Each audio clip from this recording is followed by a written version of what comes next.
मित्रांनो आता विलेपार्लेत हो आणि माणगाववरना काकान कुर्ल्या आणला नव्हत्या 3, पण त्या लय मोठ्या आणला नव्हत्या.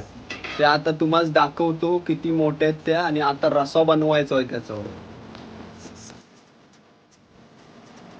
या बघा या 3 कुर्ल्यांचं डेंग बघा केवढं आहेत ते, म्हणजे केवढ्या कुर्ल्या असतील त्या बघा.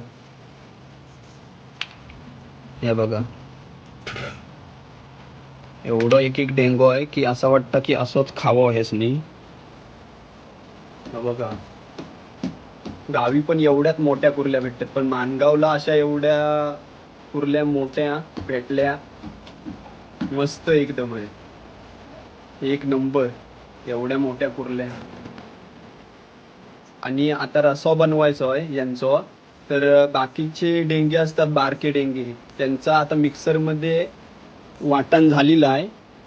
या बघा मिक्सर मध्ये सर्व हे करून झालेलं आहे.